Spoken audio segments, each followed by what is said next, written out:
دل کے غفلت کی ایک بڑی علامت یہ بھی ہے کہ انسان اپنے اوقات کو غیر مفید کاموں میں صرف کرتا ہے۔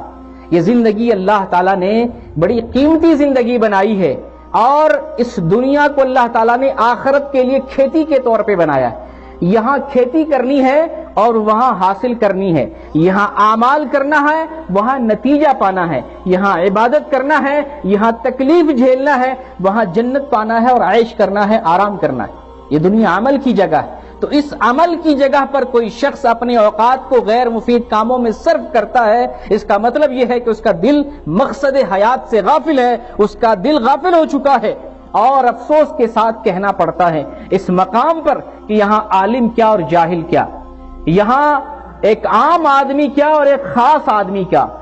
اور یہاں ایک استاذ کیا، ایک طالب علم کیا، یہاں والدین کیا، اولاد کیا، مرد کیا، عورت کیا، اور بچے کیا، جوان کیا، ہر کوئی اپنے وقتوں کو ضائع کرنے میں لگا ہوا ہے۔ دنیا کی 90% آبادی وقت کے ضیاع میں لگی ہوئی ہے۔ کوئی غیبت کو مشغلہ بنایا ہوا ہے، کوئی کھیل تماشے کو اپنی زندگی کا ہدف بنا لیا ہے۔ مہینوں مہینوں کا کرکٹ ٹورنامنٹ چلتا ہے، آپ کی زندگی کا کتنا حصہ گزر رہا ہے، آپ انٹرنیٹ پہ کتنا سارا وقت لگاتے ہیں، موبائل پر کتنا وقت دیتے ہیں، سوشل میڈیا پر کتنا وقت نقصان کرتے ہیں، ٹی وی میں کتنے سیریل آپ دیکھتے ہیں، سیریل پر سیریل دیکھتے ہیں، فلم پر فلم دیکھتے ہیں، کتنا سارا وقت ضائع ہو رہا ہے، اور افسوس کے ساتھ کہنا پڑتا ہے اس میں اچھے اچھے لوگ ملوث ہیں۔ ہمیں اپنے ایمان کے جائزہ لینے کی ضرورت ہے، اور ایسے ہی لوگوں کے بارے میں نبی کریم صلی اللہ علیہ وسلم نے ارشاد فرمایا، نعمتان مغبون فیہما کثیر من الناس الصحۃ والفراغ۔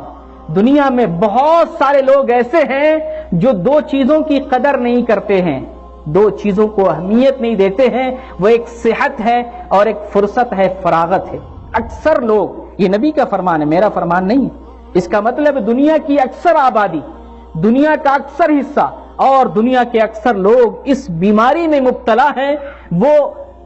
وقت کو، فرصت کو اور زندگی اور صحت کو اہمیت نہیں دیتے۔